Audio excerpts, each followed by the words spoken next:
Friends across the Western Pacific, I hope you're having a fantastic day today and you're staying safe out there.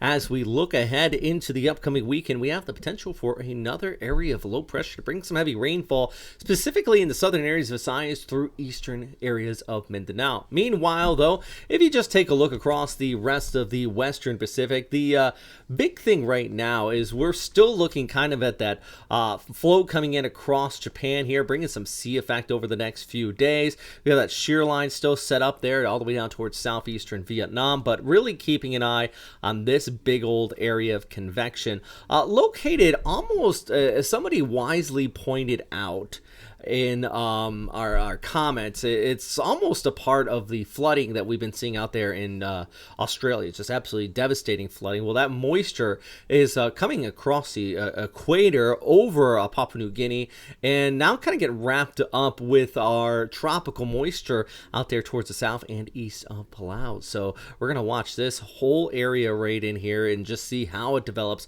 over the upcoming days. So let's just take a look first at some of the guidance here and just kind of giving you a look ahead. First, let's go through the current satellite picture, and this is what I'm talking about. There's that big old area of convection. You have that trans-equatorial moisture flow pushing across here. Also got some convection towards the south of Guam too. So you got a few areas all within that troughing right in there. But let's watch this as we look for the potential Monday over towards Tuesday, or basically heading into the weekend for something trying to develop out of it, pushing on shore and increasing showers out here. And you can really see that by next Wednesday into Thursday, that broad circulation pulling across Mindanao here. And this is Saturday over towards Sunday. That first troughing that pushes on through really increases the rainfall up. We could have a potential low pressure area here, but to be quite honest, this one's the initial, and maybe we could be looking at something later on in the week developing that would bring even more rain. So the point is,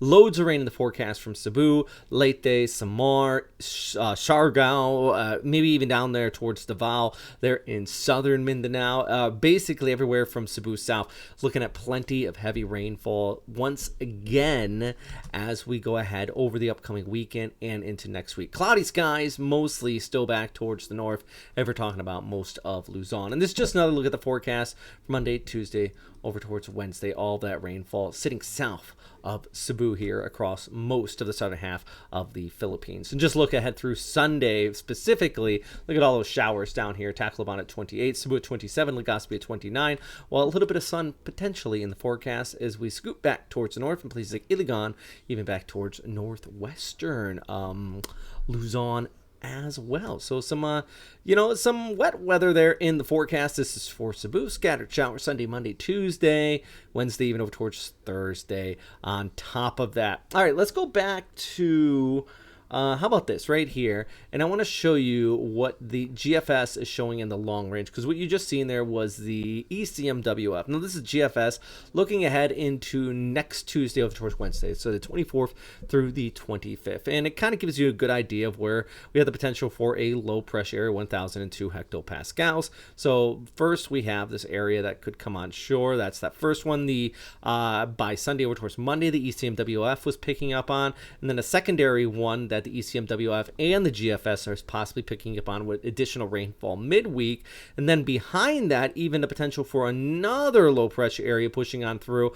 All of these interacting with the incoming shear line back towards the north, keeping them further towards the south, but still, adding up the potential for some pretty decent precipitation out here towards the north. And even if we take a look at the wave forecast, I think this really sums up pretty nicely, because you can see as we look ahead through the 24th into the 25th, you have that area of low pressure down here towards the south right in here, but then you have the shear line in that monsoonal flow kicking on through like that. Going to bring some not devastating, very large, it would be devastating if you were in a small boat, very large waves back towards the north here, but that should keep basically all that tropical moisture from Cebu south impacting basically the southern half of the Philippines instead of shifting towards the north. And this is Tuesday over towards Wednesday.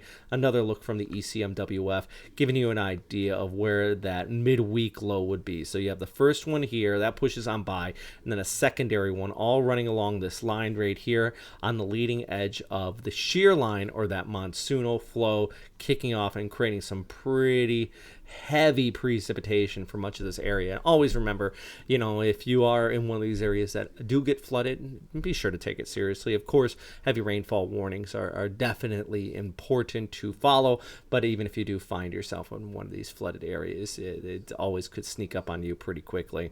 Big thanks for everybody on Patreon. It continues to make these channel possible. You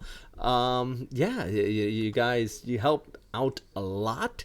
And not only that, but everybody else that comments and likes and subscribes to this channel, I can't thank you guys enough. So the big thing today though is make sure you are weather aware. I don't see a typhoon happening, but a series of low pressure areas with increasing rainfall for sure is going to be problematic over the next several days. As always, thanks for watching, and of course, stay safe out there.